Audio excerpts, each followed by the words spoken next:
शाम होते ही सोवित जल्दी जल्दी तैयार होकर गुवाहाटी ट्रेन स्टेशन पहुंचा।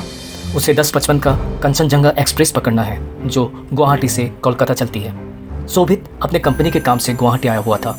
लगभग रात को 10:30 बजे ट्रेन प्लेटफॉर्म में आके रुका। सोवित जल्दी से अपने लगेज लेके ट्रेन में चढ़ गया। अपने सीट पहुंच के वो चीज़ों को सेट करने लगा। थोड़ी देर में ट्रेन चल पड़ा, लेकिन उसके बगल वाला सीट खाली था। सोवित मन ही मन खुश हुआ कि उसे वो पूरा बर्थ अकेले मिल गया। लेकिन थोड़ी देर बाद कामाख्या स्टेशन में उसके दरवाजे में नॉक हुआ। एक आदमी अंदर आया और हंस के बोला, hello, I am mister Ghosh और आप कोलकाता जा रहे हो। सोवित को अनजान लोगों से ज़्यादा बात करना पसंद नहीं था, फिर भी उसने अपना पहचान बताया। ट्रेन चलने लगी। डिनर करने के बाद सोवित ने एक मैगजीन निकाल लिया, लेकिन मिस्टर घोष उससे बात करने लगा। तरह तरह की बातें निकली। थोड़ी ही देर में भूत प्रेत की कहानियाँ भी निकली, लेकिन सोवित उन सब बातों को सुन के हंसने लगे। हंसी देख के मिस्टर घोष बोलने लगा, अरे सोवित भाई, क्या पता इस बार कोलकाता पहुँचते पहुँचते आपको इन सब बातों में विश्वास होने लगे। इतना बोल के मिस्टर घोष सोने चले गए। आधी रात को सोवित की नींद खुल गई जब उसे ऐसा लगा जैसे उसके ऊपर का चद्दर खींच रहा है। सोवित एकदम से उठ के बैठ गया।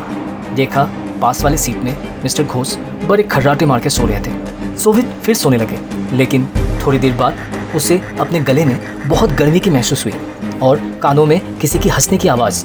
आँख खोल के देखा तो पास वाली सीट में मिस्टर घोष नहीं था। सोवित उठ के बैठ गया और उस हंसी के बारे में सोचने लगा। 2 मिनट बाद उसने देखा मिस्टर घोष अंदर आए और बिना कुछ बोले अपनी सीट पे लेट गया। सोवित सोचने लगा, ये सब हो क्या रहा है। लगभग 10 मिनट तक सोवित वैसे ही बैठा रहा। उसके बाद उसने सोचा, बाहर वॉशरूम होके आता हूँ, थोड़ा फ्रेश लगेगा तो ये सब बातें दिमाग से निकल जाएगा।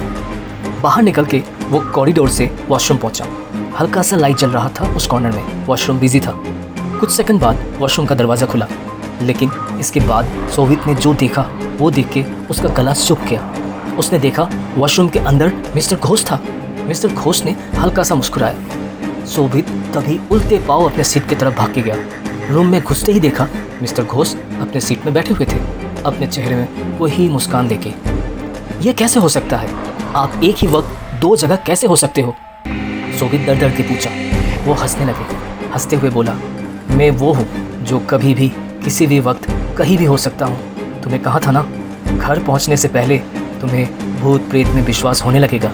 ये कह के धीरे धीरे मिस्टर घोष का शरीर वहाँ से गायब होने लगा। सोवित बेहोश होकर वहीं गिर पड़ा। जब उसे होश आया तब लगभग रात के 3:30 बज रहा था। ट्रेन एक स्टेशन में जाके रुकी।